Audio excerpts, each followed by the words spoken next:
천사는 살아있습니다. 그 천사는 살아있을 뿐만 아니라 행동합니다. 성경 역사 가운데는 많은 천사의 기록이 있습니다. 아주 현저하게 나타난 천사는 부지 중에 사람인 줄 알고 손님을 3명을 받아들였는데, 아브라함의 99세 때에 받아들였던 세 손님이 2분은 천사였고 1분은 선지하시던 예수님, 하나님의 아들이셨습니다. 천사들은 사람의 모습을 하고 나타났습니다. 그리고 식사를 했습니다. 육체를 가지고 나타났습니다. 그리고 놀라운 메시지를 전했습니다. 아브라함이 내년 이맘때에 사라를 통해서 아들을 낳으리라. 사단은 생리가 끊어진 사람인데도 불구하고 아들을 낳을 것이라고 예언을 했고 1년 후에는 그렇게 되었습니다. 또 메시지를 전하기를, 내가 아브라함에게 나의 할 일을 숨기겠느냐.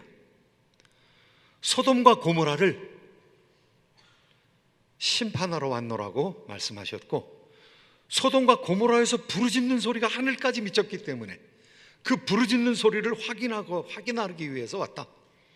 2 천사가 직접 확인하기 위해서 땅에 내려왔다고 이야기하고 있습니다. 소돔과 고모라, 아드마, 스보임, 이렇게 4도시는 멸망하고 말았습니다. 저는 지금도 천사가 있다고 생각합니다. 여러분 일생을 한번 더듬어 보십시오. 일생의 아주 중대한 사건 가운데서 내가 왜 그때 죽지 않았지? 내가 어떻게 그때 살아났지? 내가 만났던 사람 중에서 이상한 사람들, 혹시 나를 스쳐 지나갔던 천사는 아니었는지, 사람의 모습으로 와서 우리의 문제를 호련히 해결해 놓고 지나가는 그런 존재는 없었는지. 아니, 보이지 않을 수도 있습니다. 그런데 우리가 약속 장소에 가야 되는데 그 약속 장소에 너무 빨리 갔거나 너무 늦게 갔거나 그 시간에 맞춰 갔더라면 사고가 났을 터인데,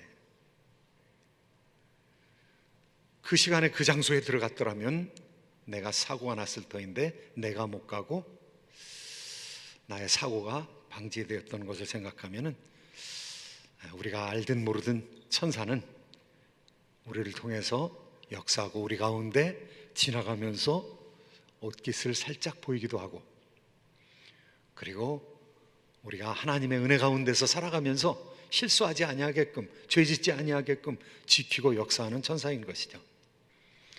오늘은 그 천사가 메시지를 들고 나왔다는 사실을 이야기하고 있습니다. 10장 전체의 내용은 천사와 사도 요한 사이에 벌어진 일들을 기록하고 있습니다. 큰 천사가 나타났다는 것이죠. 나팔을 불던 7 천사가 아니라 또 다른 큰 천사가 나타났는데, 그 천사는 계시록 5장에 나타났던 천사입니다. 저는 성경에서, 이 계시록에서 어디가 가장 중요한 부분인가라고 생각하면 여러분 중요하다고 생각하는 부분이 다 다르겠습니다만은, 저는 4장 5장이 가장 중요한 부분이라고 생각하고 그것이 핵심이라고 봅니다. 하나님의 보좌가 있는 곳이니까요. 하나님 보좌에 하나님이 앉아 계시고 천사들이 있고, 천사들이 노래하고 있고, 인간을 대표하는 24장로들이 있고, 그리고 5장에 들어가면은요, 그 하나님께서 책을 들고 계십니다. 하나님께서 이 세상을 통치하실 때 책으로 통치하신다는 것이죠. 적어가지고 계획해서 예정해가지고 통치하신다는 것이죠. 그런데 그 책에 7인이 박혀 있습니다. 도장이 찍혀 있습니다. 그 도장을 떼야 되는데, 그 씨를 떼어내야 되는데 그 떼어낼 사람이 없기 때문에 사도 요한이 울었습니다. 누가 그 인을 뗄 것이냐? 큰 천사가 나타나서 이야기를 했습니다. 그 큰 천사가 바로 오늘 나타나는 10장 1절 이후에 나오는 천사입니다. 한번 10장 1절 말씀 같이 읽어보시도록 하겠습니다. 시작. 내가 또 보니 힘센 다른 천사가 구름을 입고 하늘에서 내려오는데, 그 머리 위에 무지개가 있고 그 얼굴은 해 같고 그 발은 불기둥 같으며. 이 놀라운 천사, 이 큰 천사 얼마나 큰가 하면은요, 한쪽 발을 땅에 디디고 한쪽 발을 바다에 디디고, 그리고 오른손을 들어 하늘을 향하여 맹세하되 천지를 창조하신 하나님, 하늘을 창조하신 하나님, 그리고 바다를 창조하신 하나님, 그 하나님을 향하여 맹세한다고 이야기하고 있습니다. 그 거대한 천사가 다시 등장하게 된 것입니다. 그 하나님 책과 관련된 천사는 엄청나게 큰 천사라는 것이죠. 구름이 있습니다. 그 위에 무지개가 있습니다. 그리고 얼굴이 해가 힘있게 비치는 것 같습니다. 꼭 예수님 모습입니다. 그리고 예수님의 발은 빛난 주석 같다고 그랬는데, 불에 벌겋게 단 주석 같다고 그랬는데, 빛을 내는 주석 같다고 그랬는데 불기둥 같다고 얘기하고 있습니다. 그러니까 예수 그리스도의 사역을 대행하는 천사인 것이죠. 하나님 말씀이 예수 그리스도에게로 넘어왔는데, 그 예수 그리스도에게 넘어온 말씀을 이 천사가 동일한 권위로, 약간 못한 권위로 그 말씀을 사도 요한에게 갖다가 전하고 있는 것이죠. 그런데 이 말씀은 전체로 볼 때는요, 심판 가운데 있습니다. 6장부터 시작해가지고 15장까지가 16장까지가 심판의 말씀입니다. 그런데 거기에 첫 번째 삽입구가 들어가는데 7장에 삽입구가 들어갑니다. 예수 그리스도께서 직접 인을 떼실 때마다 심판이 나타납니다. 지구상의 4분의 1이 망하는 심판. 그런데 그 심판 가운데서 7장에 삽입구가 들어가 있는데 14만 4천이 그 가운데서 구원받는다는 것이죠. 14만 4천과 똑같은 사람들입니다. 수많은 흰옷 입은 사람들이 구원받게 된다는 것이죠. 그러니까 심판이 이루어져도 하나님의 구원은 반드시 이루어지고 만다는 것이죠. 그리고 예수 그리스도께서 마지막 인을 딱 떼셨을 때, 7째 인을 딱 떼셨을 때 이제 나팔 심판이 시작됩니다. 그래서 첫 번째, 두 번째, 세 번째, 네 번째, 나팔이 불려질 때마다 지구상의 3분의 1이 손상되는, 불에 타고 손상되어 버리는 그런 사건이 계속 나타났습니다. 그리고 6번째 나팔 심판이 끝났습니다. 이제 7번째 나팔 심판이 시작되기 전에 오늘 우리가 보는 10장부터 15장까지 6장에 걸쳐서 삽입된 사건들이 있는데, 이 사건들이 이 재난 가운데서 이루어지게 된다는 것이죠. 16장에는 대접 심판이 나옵니다. 거기도 천사들이 개입해서 대접을 쏟음으로 이 지상이 무제한적으로 이제 손상이 되게 되는데, 그렇게 손상되는 심판의 과정 가운데서 하나님께서 뜻하신 것은 완벽하게 이루어진다는 것이죠. 오늘 하나님의 말씀이 완벽하게 전파된다는 것이죠. 그리고 다음에는 이 세상의 악이 다 관영하게 된다는 것, 다 드러나게 되어 있다는 것이죠. 그리고 두 증인에 의해서 하나님 말씀이 온전히 전파되게 된다는 것이죠. 그리고 짐승이 사로잡히게 된다는 것이죠. 바벨론이 망하게 된다는 것이죠. 하나님의 뜻이 온전히 이루어지게 된다는 것이죠. 오늘 하나님의 말씀이 어떻게 전파되는가? 이제 7째 천사가 나팔을 불면서 대접 심판이 시작되는데, 그 대접 심판이 시작되기 전에 하나님의 말씀이 다 전달된다는 것입니다. 복음이 필요한 사람들에게 다 전달된다는 것이죠. 7절 말씀 한번 같이 읽어보시도록 하겠습니다. 함께 읽겠습니다. 시작. 7째 천사가 소리내는 날 그의 나팔을 불려고 할 때에 하나님이 그의 종 선지자들에게 전하신 복음과 같이 하나님의 그 비밀이 이루어지리라 하더라. 심판의 어지러운 세상 가운데서도 하나님의 구원의 뜻, 하나님께서 복음을 전하시는 뜻, 하나님께서 하나님의 백성들을 거두어들이는 그 뜻은 온전히 이루어지는 줄로 믿습니다. 하나님의 놀라운 역사가 이루어지는 것이죠. 오늘 말씀 가운데는 하나님의 말씀이 어떤 과정을 통해서 우리에게 전달되는가, 짤막하게 말하면요, 5가지 과정을 통해서 전달된다는 것이, 먼저 하나님께서 하나님의 말씀을 가지고 있습니다. 하나님이 주권적인 하나님께서 이 세상을 통치하실 때 책에 의해서 통치하시겠다는 것이죠. 말씀에 의해서, 법에 의해서 통치하시겠다는 것이죠. 그 통치를 위한 두루마리를 누가 가지셨는가 하면 예수 그리스도께서 가지셨습니다. 예수 그리스도께서 떼었습니다. 인을 떼었습니다. 하나, 둘, 셋, 넷, 인을 7인을 다 떼시면서 예수 그리스도께서 책을 펼치셨습니다. 책을 펼치신다는 것은 그 책에 있는 내용을 집행하신다는 것이죠. 예수님께서 그 책에 나오는 계획을 집행하시고, 그리고 그 집행되어진 하나님의 말씀, 그 집행되어진 예수 그리스도께서 가지신 말씀이 누구에게 전파되는가 하면 예수 그리스도와 거의 비슷한 능력을 가지고 있는 강력한 천사가 그 말씀을 받아서 우리에게 전한다는 것입니다. 예수 그리스도의 열정으로, 이 구약 성경에 보면은요, 하나님께서 떨기나무 불꽃 가운데 모세에게 나타나는데, 모세에게 나타나신 그 하나님을 그냥 하나님이라고 부르지 아니하고 하나님의 사자라고 부릅니다. 하나님의 사자가 나타난다는 것, 하나님의 천사가 나타난다는 것인데, 천사는 하나님의 현현을 얘기하는 것이죠.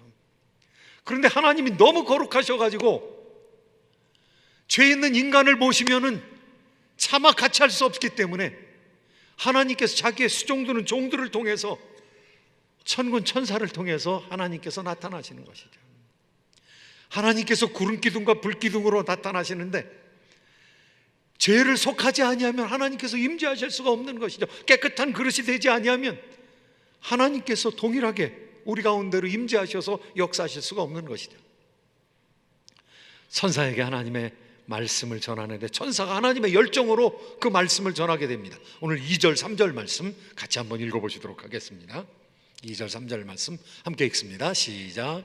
그 손에는 펴놓인 작은 두루마리를 들고 그 오른발은 바다를 밟고 왼발은 땅을 밟고 사자가 부르짖는 것 같이 큰 소리로 외치니 그가 외칠 때에 7 우레가 그 소리를 내어 말하더라. 예, 천사가 말씀을 전합니다. 우리가 5장에 보면은 5장에 하나님 아버지께서 책을 들으셨다가 그 책이 두 번째 예수 그리스도에게 전파됩니다. 예수님께서 책의 인을 떼셨습니다. 그런데 오늘 2절의 말씀을 보면은요, 인이 떼어진 펼쳐진 책이 천사에게 전달되었다는 것입니다. 그 천사에게 전달된 책이 또 누구에게 전달되는가 하면은 요한에게 전달이 되는 것이죠. 요한에게 전달된 책이 누구에게 전달되는가 하면 우리에게 전달되는 것이죠. 예수님께서는 직접 우리에게 말씀하실 수 있습니다. 예수님께서 3년 반 공생의 기간 동안은 직접 얘기하셨습니다. 오늘 사도 요한에게는 천사를 통해서 말씀하셨고요, 사도 요한은 그 말씀을 적은 것을 우리에게 전달하고 있는 것이죠. 하나님의 말씀은 이처럼 은혜로운 과정을 통해서 우리에게 전달되는 것이죠. 하나님께서 직접 말하실 수도 있지만은 하나님께서 아들을 통해서 우리에게 전달하시고, 그리고 천군 천사를 통해서, 동역자들을 통해서, 하나님의 종들을 통해서, 하나님의 시중도는 영적인 존재들을 통해서 우리에게 하나님의 말씀을 전해주시는 것이죠. 그런데 하나님께서 그 어떤 내용을 전해주시는가, 그 전해주시는 과정이 있다면 어떤 내용이 전파되는가, 오늘 전파되는 내용에 대해서 이야기하고 있는데요, 하나님께서 계시한 것이 이만큼이라면요, 말씀으로 적혀진 것은 그 계시한 것 전체의 일부라는 것입니다. 다 전해지지 못한다는 것이죠. 하나님은 다 전하고 싶으시죠. 하나님께서 어떤 분이십니까? 하나님께서는 사자 같은 분이세요. 사자 같은 열정으로, 우람한 음성으로 하나님의 말씀을 전해주시는 분인데요, 아모스서에서는 하나님의 그 열정에 대해서 얘기하고 있습니다. 그 열정이 어떤 열정이냐면, 사자가 움킨 것이 없이 어떻게 소리치겠느냐, 어떻게 울부짖겠느냐, 선지자가 그 말씀을 받지 않고 어떻게 외치겠느냐. 하나님께서 열정으로 사자처럼 부르짖으신다는 것이죠. 하나님께서 우레처럼 부르짖으신다는 것이죠. 하나님께서 우레처럼 부르짖으시는데 두려워할 정도로 사람들에게 무서운 음성으로 하나님께서 말씀을 전해주신다는 것이죠. 시편 29편에 보면 하나님의 소리라는 말이 7번 반복해서 나타나고 있습니다. 하나님의 우레라는 말이 또 나타나고 있습니다. 하나님께서 이 세상에 말씀을 보내시는데 하나님의 소리가 백향목으로 널뛰듯이 움직이게 한다는 것입니다. 하나님의 소리가 울려 퍼질 때 그 소리로 말미암아 지진이 일어난다는 것입니다.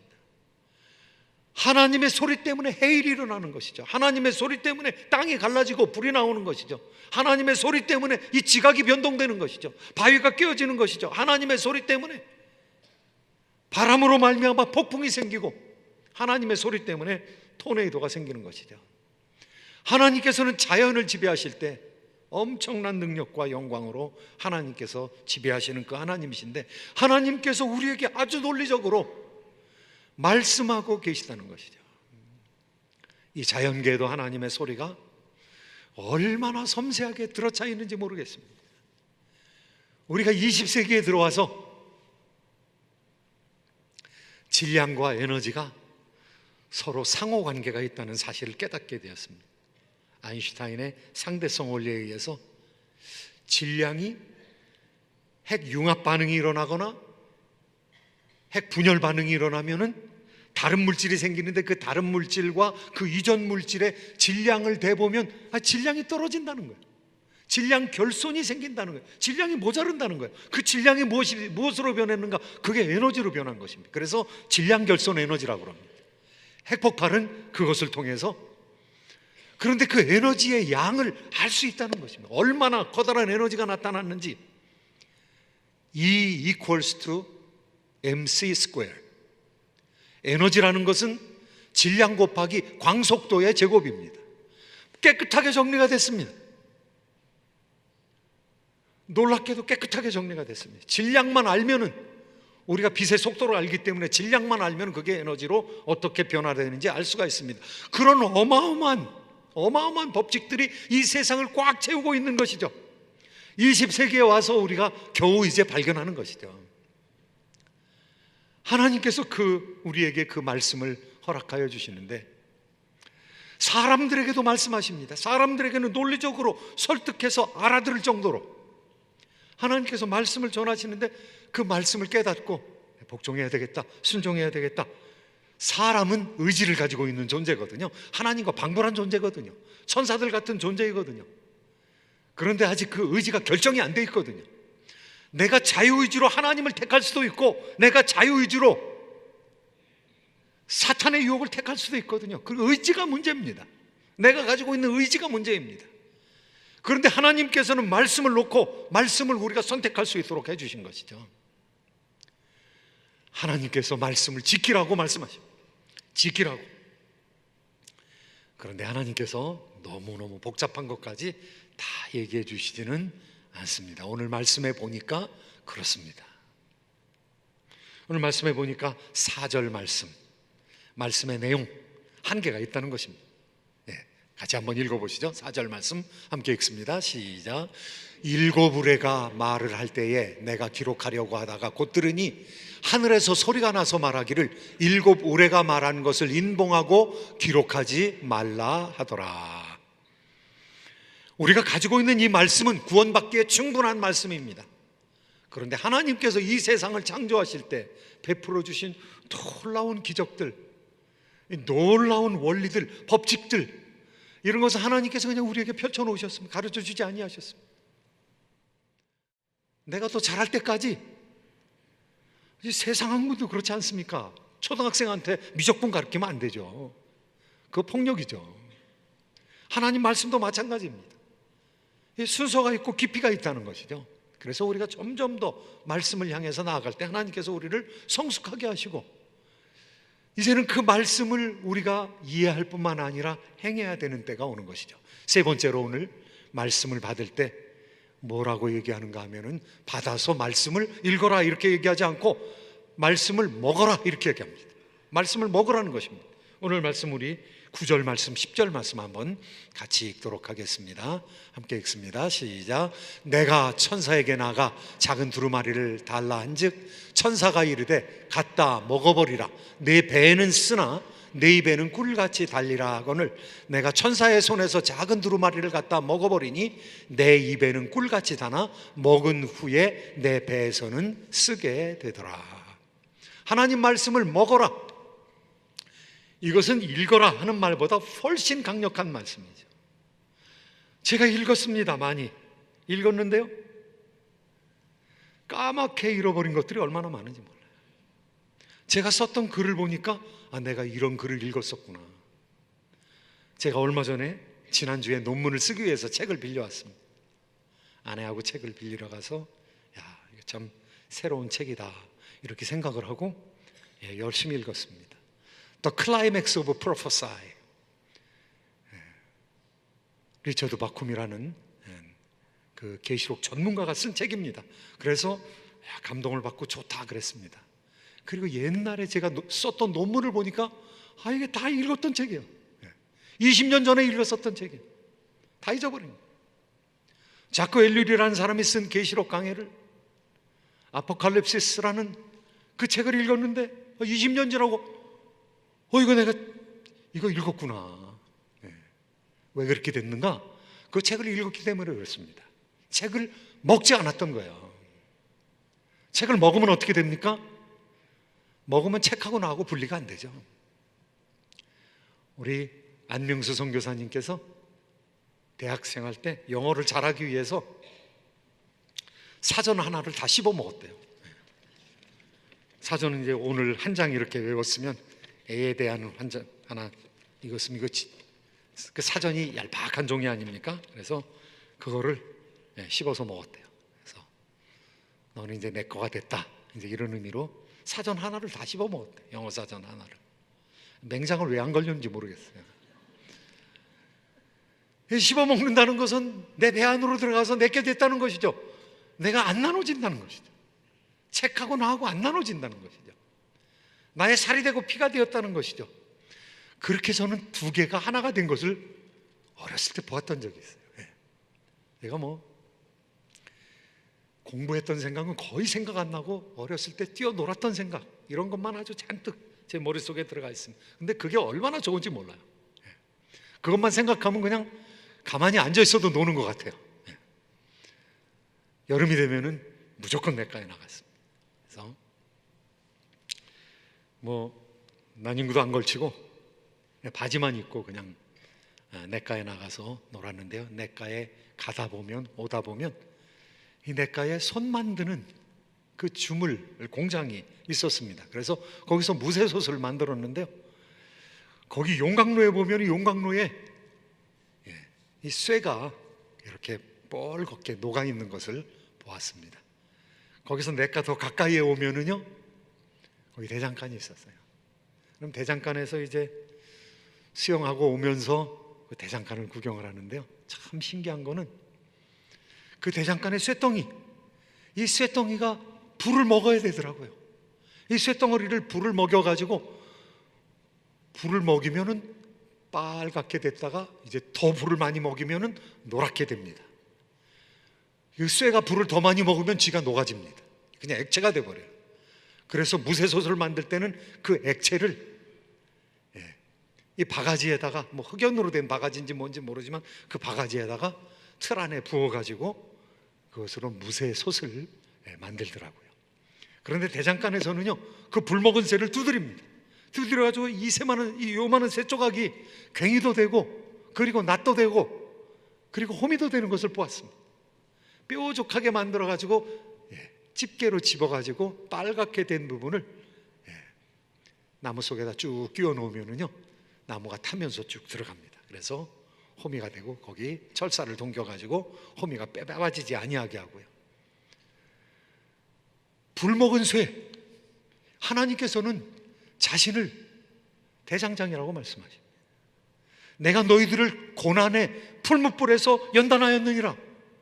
하나님께서 하나님 백성들을 연단하시고 훈련시키시는데 고난의 풀무불에서 벌겋게 되어버린다는 거예요. 우리는 뜨겁다고 그러는데 하나님께서 그 뜨거워야 물건을 만들 수가 있거든요. 그 쇠조각, 아무 쓸데없는 그 쇠조각, 그거 그냥 두드려가지고 하나님께서 대장장이가 두드려가지고 만들거든요. 쇠조각이 낫으로 변하거든요. 쇠조각이 괭이가 되거든요. 쇠조각이 호미가 되거든요. 그리고 쓰다가 버린 그런 낫을 가지고 와서 두드리면은요, 놀랍게 불을 먹고 나는 그 쇠는요, 두드리기만 하면 녹이 다 떨어지더라고요. 그리고 다시 벼르고 담금질을 해가지고 다시 새로운 낫을 만들어 내더라고요. 불 먹어 있으면은 우리가 변합니다. 불 먹은 사람은 변하게 되는 것이죠. 불 먹은 사람은 하나님께서 다루기 쉽게 되는 것이죠. 딱딱하면은요, 차가우면 아무것도 안 되는 것이죠. 하나님의 사랑받은 사람들은 뜨거운 심령이 그 심장 가운데 있는 것이죠. 그래서 다른 사람한테 불 붙이는 거죠. 그 불 먹은 새는 여기 위에 오면 여기 불 납니다. 지푸라기 위에 던져버리면은요, 거기서 큰 불이 나게 됩니다. 사람도 불 먹은 사람이 있다는 거예요. 성령 은혜 받은 사람이 있다는 거예요. 사람도 말씀 받은 사람이 있다는 거예요. 말씀과 사람이 분리되지 않는다는 것이죠. 예수님 말씀이신데 예수님께서 계시록 3장에서 말씀하십니다. 누구든지 내 음성을 듣고 문을 열면 내가 너에게로 들어가 너는 나로 더불어 먹고 나는 너로 더불어 먹으리라. 예수님의 말씀이 우리 가운데 임하신다는 거죠. 나눌 수 없게 된다는 것이죠. 우리가 성경 말씀을 읽는 것도 중요합니다. 그런데 성경 말씀이 우리의 체질이 돼야 되는 것이죠. 우리 가운데 성경 말씀이 집행돼야 되는 것이죠. 성경 말씀이 이루어져야 되는 것이죠. 성경 말씀이 나와 하나가 되어야 되는 것이죠. 그거는 반복적인 훈련과 열정을 통해서 우리 하나님 앞에 내 자신을 굴복시킴으로 말미암아 드러날 수 있는 것이죠. 오늘 말씀 가운데 두루마리를 먹어라, 취하여 먹어라, 천사가 말하는 것처럼 취하여서 먹었습니다. 먹고 나서는 변화되었습니다. 먹고 나서는 하나님의 말씀이 송이꿀처럼 달아가지고 입에 넘어갈 때는 다른데 뱃속에서는 쓰게 되었다고 그럽니다. 그 말씀이 나를 핍박을 이겨내면서 전파하게 만든다는 것이죠. 그 말씀 때문에 내가 고생하게 된다는 것이죠. 그 말씀 때문에 장애물을 넘어가게 된다는 것이죠. 그 말씀 때문에 죽지도 못한다는 것이죠. 그 말씀을 실천하게 만든다는 것이죠. 그래서 그 말씀으로 말미암아 내가 많은 사람들을 구하여 하나님께로 돌리게 된다는 것이죠. 사랑하는 성도 여러분, 21세기에 성도들의 문제가 무엇입니까? 엄청나게 지식은 컸습니다. 그런데 행하지를 않아요. 행하지를. 하나님의 말씀이 사랑이거든요. 하나님 사랑, 이웃 사랑이거든요. 그 말씀을 깨닫는 사람은 우리 안에 불이 있는 것이죠. 불이. 그 불이 꺼지지 않는 것이죠. 계속해서 솟아나는 것이죠. 그래서 그 불이 있는 사람은 주변 사람들에게 사랑을 전하게 되는, 주변 사람을 격려하게 되는 것이죠. 주변 사람과 교제 나누게 되는 것이죠. 사랑을 받기보다는 전하려고 하는 것이죠. 가만히 있지 못하는 것이죠. 운동력 있게 되는, 장애물을 뛰어넘게 되는 것이죠. 고난을 뛰어넘게 되는 것이죠. 사랑하는 성도 여러분, 이 시대의 교회가 왜 냉랭합니까? 옆에 있는 사람하고 얘기도 안 하고, 옆에 있는 사람 있으나 마나 그냥 개인주의로 내가 왔다 그냥 가고, 옆에 있는 사람하고 얘기도 못하고 교제도 못하고. 왜 그렇습니까? 불이 꺼졌으니까 그렇죠. 이 불 받아야 되는 거죠. 하나님의 은혜 받아야 되는 것이죠. 하나님께서 은혜 베풀어 주셔야 되는 것이죠. 예수 그리스도께서 보내주신 성령이 불이신 것이죠. 말씀을 먹어야 되는 것이죠. 말씀을 그냥 이 머리로 이해하고 흘려보내는 것이 아니라 그 말씀을 하나라도 집행해야 되는 것이죠. 그러니까 하나님께서 모든 계시를 우리에게 다 주시지 않는 것이죠. 우리에게 필요한 것만 주시는 것이죠. 나머지는 기록하지 말라 말씀하시고, 어떤 말씀은 인봉해서 깨닫지도 못하게 하는 것이죠. 왜냐하면 미적분 배우기 전에 방정식을 먼저 배워야 되니까요. 사랑하는 성도 여러분, 하나님의 말씀을 받는 것은 천국에서는 행복이지만 이 땅에서는 고생일 수도 있습니다. 왜냐하면 그 말씀을 지키기 위해서, 전하기 위해서 핍박받고 또 조롱당하고 그리고 고생스럽게 살아야 될 경우가 많이 있기 때문입니다. 마지막으로 한 말씀 보시고 마무리하도록 하겠습니다. 11절 말씀 함께 읽겠습니다. 시작. 그가 내게 말하기를 내가 많은 백성과 나라와 방언과 임금에게 다시 예언하여야 하리라 하더라. 말씀을 먹은 사람, 불을 먹은 사랑의 성도들이 되시기를 예수님의 이름으로 축복합니다.